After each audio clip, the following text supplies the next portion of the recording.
A real é que muita gente compra curso de inglês, vê meia dúzia de aula e depois para. Ou pior, nem sabe o que fazer com o que tá estudando. Tu já deve ter passado por isso, né? Imagina tu conseguir praticar inglês todo santo dia, com conteúdo programado, sem depender de tradução nem de ninguém. Hoje eu vou te passar um cronograma de estudos completo, em forma de 20 conteúdos de aula, separado em 3 módulos e 3 prompts para tu poder utilizar tudo isso junto com o ChatGPT para transformar a IA em uma máquina de aprendizado contínuo. Hey, how's it going everyone? Teacher Rodrigo Matos coming here at you with the...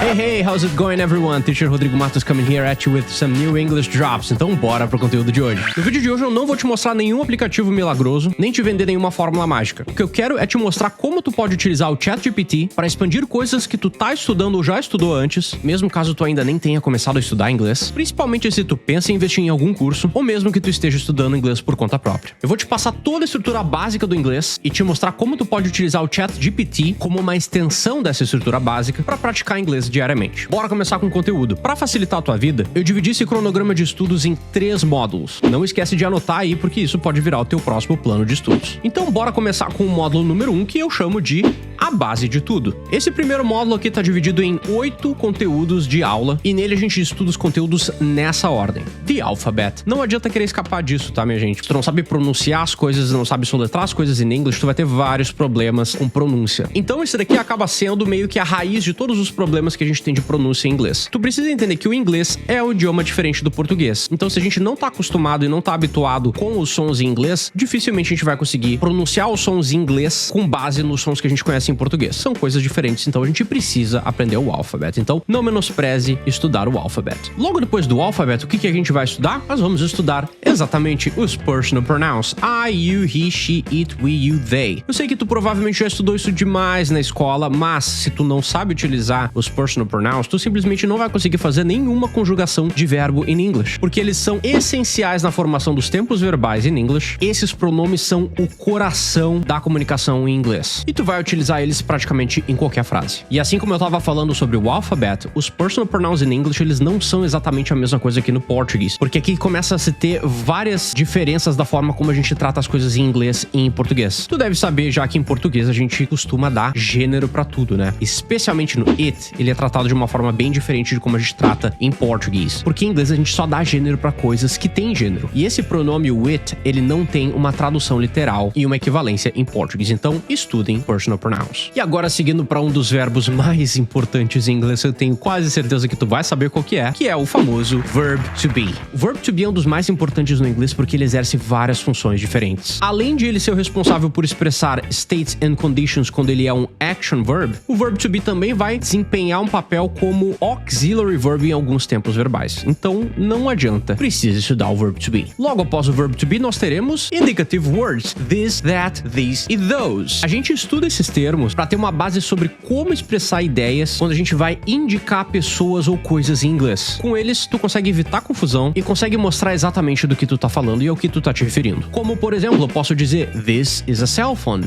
That is a Mario cap. Those are picture frames. E por aí vai. Depois das indicative words, o que a gente costuma ver? Um dos conteúdos que eu acho mais importantes, especialmente para brasileiros, que é o quê?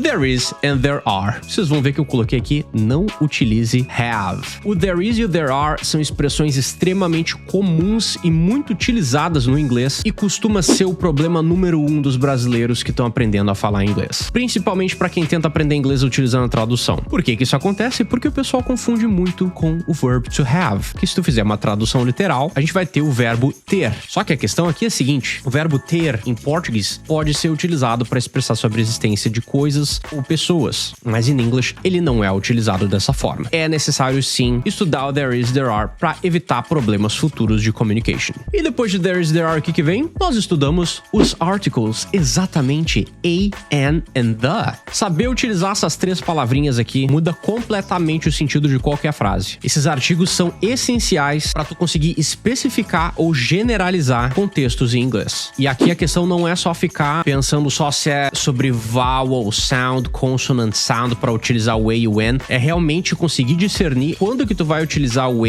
o an e o the. Qual que é o objetivo desses articles. E logo após o a, o an e o the, nós vamos para a class number 7, que é a class sobre possessive adjectives e possessive case. My book, her book, Anna's car, Jack's laptop, Falar sobre posse em inglês é relativamente simples, se tu souber utilizar as estruturas certas. My, your, his, her, its, our, their e também todos os possessive pronouns e o possessive case é o que torna possível tu expressar o que é de quem. E aqui também é importante entender o que é aquele apostrophe s, porque tem muita gente que acha que tá arrasando, colocando apostrophe s no finalzinho de um nome, achando que tá colocando alguma coisa no plural, que não tem nada a ver. Então a gente precisa entender também para que é aquele apostrophe s que é do possessive case. E depois que a gente tem essa introduction aos possessives, o que a gente vai fazer? Vamos estudar como fazer perguntas em inglês pra gente não ficar só naquelas questions de yes or no. Então é o momento pra gente aprender sobre as question words. Tu provavelmente já deve ter escutado what, when, how, which, why. Sem essas question words, tu não vai conseguir questionar sobre praticamente nada em inglês, então elas são essenciais. Já aproveita e vai tirando print aqui pra deixar tudo anotadinho pra ter o teu cronograma de estudos completo. Isso aqui vai basicamente concluir esse primeiro módulo. E agora é hora da gente ver como a gente vai colocar essas coisas em prática junto com o ChatGPT. Diferente do último vídeo, eu vou mostrar o ChatGPT funcionando aqui com alguns prompts que eu preparei pra vocês no próprio computador, mas vocês podem utilizar o celular, tablet, enfim, o que vocês quiserem utilizar. E um lembrete importante, todos os prompts que eu vou passar aqui nesse vídeo são intercambiáveis, ou seja, tu pode utilizar qualquer um deles para estudar qualquer tipo de conteúdo. Então seja criativo na sua rotina de estudos. E esse é o primeiro prompt do dia. Cria um desafio de revisão com perguntas baseadas no conteúdo X, aqui tu vai substituir por um dos conteúdos desse primeiro módulo ou qualquer outro conteúdo que tu queira estudar, que aprendi hoje, mas sem repetir nada exatamente igual. Vamos colocar aqui isso então em prática, ó. Vou selecionar aqui e vou colocar aqui no ChatGPT. Aqui a gente vai fazer o seguinte, eu vou substituir isso por verb to be. Enviamos e olha aí, ele já tá preparando todo um exercise, todo um challenge aqui em English. Então tem vários tipos de exercícios diferentes aqui e tu pode ir adaptando caso tu não tenha gostado ou não tenha entendido alguma coisa, tu pode pedir pro GPT te explicar também, mas ele dá um desafio aqui, uns exercícios bem completos, alright? Então este é o primeiro prompt do dia. And remember, se quiser utilizar a função de voz com todos esses prompts aqui, não tem problema, também dá para treinar speaking utilizando esses prompts. E caso tu queira ver um pouquinho mais do modo de voz tanto do ChatGPT como o Gemini, eu já gravei um vídeo completo sobre isso. É só clicar no cardzinho do vídeo aqui em cima e não te preocupa que tu não vai sair desse vídeo. By the way, se tá curtindo o vídeo até aqui e tá fazendo sentido pra ti, não esquece de smash like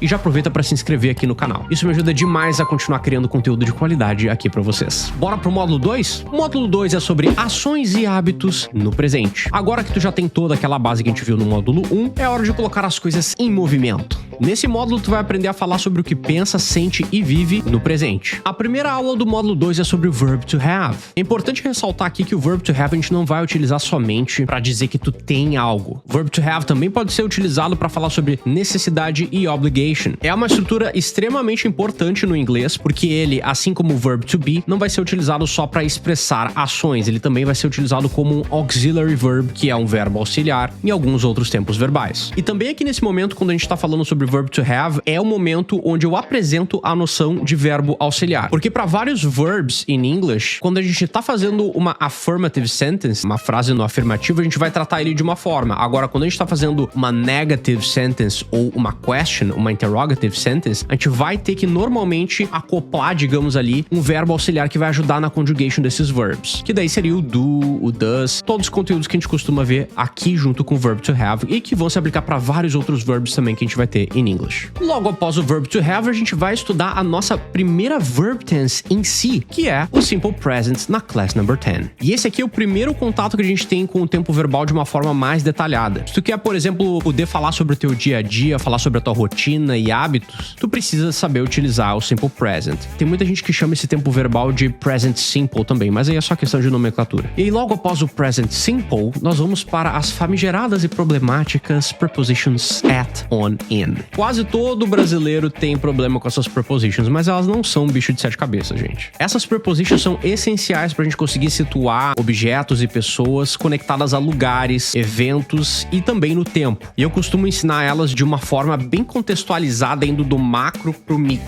Então, da forma que eu ensino essas prepositions, o pessoal consegue conectar muito bem ao tipo de situação para não esquecer isso aqui nunca mais. E aí, logo após essas prepositions, a gente vai estudar o quê? Nós vamos para o nosso second verb tense, que é o present continuous continuous, ações em andamento. Tá fazendo algo agora? Algo que tá acontecendo nesse momento? Com o present continuous, tu consegue descrever ações que estão em andamento da forma mais fluida e natural. Examples: I'm studying English at the moment. I'm watching a video from Teacher Rodrigo on YouTube. Esses são dois exemplos de frases no present continuous. Agora, depois do present continuous, a gente vai pra uma parte que muita gente fica apavorada, que é o quê? Numbers. Mas eu já vou adiantar uma coisa pra vocês: os numbers in English, eles são muito mais fáceis do que no português. Aqui é muito mais a questão de saber como se referir a esses numbers dependendo do contexto da situation. E eu acho que eu nem preciso falar o quanto é importante saber falar sobre numbers. Não basta simplesmente saber contar de 1 até o 10. Quando a gente fala sobre numbers, a gente também fala sobre horário, datas, quantidades, números ordinais. Por exemplo, esse number aqui pode ser lido como 1979 ou 1979, mas tudo depende da situation onde esse number tá. Sabendo falar sobre os numbers, a gente vai aprender como é que a gente consegue conectar ideias de uma forma um pouquinho mais natural. E aí é o momento onde a gente vai pra aula de also, to, either, and as well. Se tu quer, por exemplo, dizer eu também, tem várias formas de falar isso em inglês, mas cada uma vai servir para um contexto. É muito importante saber utilizar o also, to, either e as well para não soar robótico quando tu estiver falando inglês, e para tu também conseguir conectar melhor as ideias que têm contextos relacionados. Depois desses caras aqui, a gente começa a falar sobre alguns outros modal verbs que a gente tem em English, que nesse caso aqui vai ser o can, o should e o must. E esse também é o primeiro momento onde a gente tem contato com os primeiros modal verbs que são exclusivamente modal verbs. E caso tu fique na curiosidade, os modal verbs são uma classificação especial que a gente tem de verbs em English, que eles têm algumas regras que se aplicam somente a eles. E com esses verbs aqui especificamente, tu vai conseguir dizer o que pode, deve ou precisa fazer, além de dar conselhos e opiniões e recomendações com muito mais segurança. Porque é para tudo isso que o can, o should e o must servem. Sabendo utilizar esses caras, o teu inglês começa a soar de uma forma muito mais natural. E é com esses 3 modal verbs que a gente finaliza o módulo 2 e vamos para o nosso próximo prompt, que é este daqui. Transforma esse conteúdo X que aprendi em frases que eu usaria no meu dia a dia, como se eu estivesse falando com um amigo. Não utilize tradução. É importante colocar essa parte aqui embaixo para ele não traduzir as coisas, pra gente conseguir se manter só no English, alright? Copiei aqui, joguei naquela mesma conversa que a gente tava ali do GPT. Só vou substituir aqui o X pelo can e should. E aí vamos ver o que ele vai formular aqui pra gente. Ó, então aqui tem vários cenários que ele tá montando já com o can. E nota que ele tá até colocando alguma ajudinha em português, mas não tá tendo tradução literal. E essa aqui é a parte importante, tá? Que a gente consiga aprender inglês sem utilizar tradução. Essa prática aqui, ela é muito boa, tá, gente? Porque ela transforma conteúdo passivo em vocabulário vivo que pode ser aplicado no dia a dia de vocês. E é assim que a gente para de esquecer as coisas que a gente estuda, incluindo as coisas no nosso dia a dia. Se tu tá curtindo esse cronograma de estudos e essas dicas sobre como utilizar a inteligência artificial para aprender inglês e tá se perguntando, tá, beleza, mas como é que eu vou conseguir pegar, entender todo esse conteúdo de forma detalhada? Se tu tá te perguntando isso, então tu precisa conhecer o English Drops Academy Starting Point. Tudo isso que eu te mostrei até aqui agora e o que eu vou te mostrar ainda até o final do vídeo tá lá, explicadinho por mim, aula por aula, e todas as aulas pensadas exatamente para te ajudar a sair da dependência da tradução e te colocar no caminho certo para começar a falar e também pensar em inglês. É um curso que transforma todo aquele conteúdo gramatical chato em algo leve que tu consegue aplicar no teu dia a dia. E é lá que tu vai conseguir transformar toda essa base em prática diária. Com meu suporte 24 horas por dia, material de apoio e orientação contínua minha e da comunidade do English Drops Academy. Não acredita em mim? Então dá uma olhada em alguma das opiniões dos meus alunos. Eu confio tanto nesse curso que eu criei, gente, que eu disponibilizo 7 dias de garantia para tu conseguir testar tudo. Se tu não curtir, eu devolvo teu dinheiro, sem perguntas. O meu compromisso é em te ajudar a tirar o sonho de aprender inglês do papel. Se quiser conhecer mais do English Drops Academy, clica no primeiro link aqui da descrição e não esquece de utilizar o cupom DROPS10 para pegar um descontinho extra que eu preparei para ti que chegou até aqui nesse vídeo. E para quem chegar até o final do vídeo, eu vou dar mais um brinde grátis, cortesia do teacher. Jabá feito, agora bora pro último módulo desse cronograma de estudos, que é o módulo 3. Eu chamo esse módulo de Expandindo o seu inglês para o futuro, porque aqui é literalmente o que a gente vai fazer. E na primeira aula desse módulo a gente começa a falar sobre some, any e todos os seus derivatives. Se tu quer dizer algum, nenhum, muito ou pouco, é essencial conhecer esses termos. Principalmente porque às vezes tu não quer falar um número exato, tu só quer te referir a algumas quantidades, mas sem falar com exatidão. Então se tu não souber utilizar o some, o any e todos os seus derivatives, isso vai acabar virando um problema. Depois sobre essa aula sobre some and any, nós vamos para o primeiro verb tense falando sobre future, que é o future com will, para falar sobre decisões rápidas, promessas e previsões depois para o future. Depois do future with will, a gente vai para o future with going to. Já tem algo planejado que tá ali na tua agenda? Com going to, tu aprende a expressar as tuas intenções e planos futuros de um jeito super natural, assertivo e dando ainda mais certeza sobre essa ideia que tu tá querendo expressar sobre o futuro. Provavelmente o will, going to são as formas que o pessoal mais escuta para falar sobre o future, mas a gente ainda tem mais uma, que é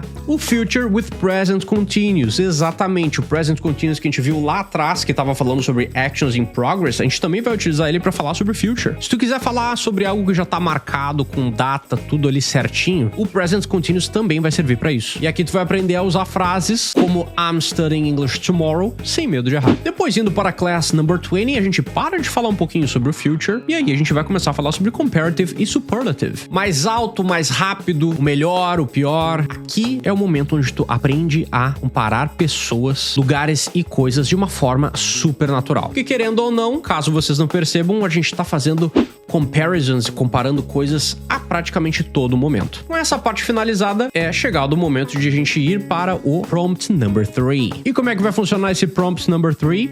Usando o ChatGPT como um treinador de speaking com contexto. Simula uma conversa comigo sobre o conteúdo X que aprendi hoje. Corrige se eu errar e só avança quando eu responder. Aqui eu vou pegar o iPad para mostrar para vocês como é que isso aqui funciona na prática, porque esse é um prompt mais voltado para o speaking. iPad em mãos, vamos ao prompt. Simula uma conversa comigo sobre comparative que aprendi hoje. Corrige se eu errar e só avança quando eu responder. Claro, vamos lá. Primeiro, você pode me dizer como você usaria o comparativo para comparar duas coisas? Por exemplo, como você diria que este carro é mais rápido que aquele? This car is faster than that one. Perfeito. This car is faster than that one. Está correto. Agora me diga, como você usaria o comparativo para falar que uma tarefa é mais fácil que outra? This task is easier than that one. Exatamente. This task is easier than that one está certíssimo. Então aqui com o modo de voz do ChatGPT também é muito fácil de aplicar esse prompt. E aqui a prática fica ativa. Tu fala, treina o speaking, erra, acerta e cria a memória com contexto. É isso que treina o cérebro de verdade. Não é só ver aula, é viver o idioma. Conteúdo pra caramba, hein? E como prometido, eu tenho um brinde extra pra tu que chegou até aqui nesse vídeo. Dá uma olhada no comentário fixado que tem aqui embaixo, que eu disponibilizei o cronograma completo desse vídeo aqui pra tu baixar e conseguir estudar. Além disso, eu também tô te enviando uma aula grátis e um cupomzinho. Anotou tudo? Tudo isso que tu viu nesse vídeo aqui é o que tu precisa saber e dominar pra ter uma base sólida no inglês. Se tu quiser aprofundar tudo isso que tu viu nesse vídeo aqui e ainda ter eu como teu teacher, não esquece de dar uma conferida ali no English Drops Academy Starting Point. E se tiver alguma dúvida, é só deixar aqui nos comentários. A questão aqui é a seguinte: tu pode ter o melhor curso, o plano mais caro de inteligência artificial do mercado, o melhor English teacher. Se tu não tiver constância, prática e persistência, vai ser muito difícil tu conseguir evoluir no inglês. E se tu curtiu esse vídeo e gosta da ideia de utilizar a inteligência artificial como a tua parceira de estudo, tem um outro vídeo que eu gravei que tu precisa assistir. Eu fiz um comparativo direto entre duas inteligências artificiais, o ChatGPT e o Gemini do Google, mostrando prós, contras e como utilizar os dois para turbinar o teu inglês. É só clicar no vídeo aqui do lado para assistir. Espero, from the bottom of my heart, que todo esse conteúdo possa te ajudar na tua jornada de aprendizado do inglês. Catch you guys in the next one and happy English learning.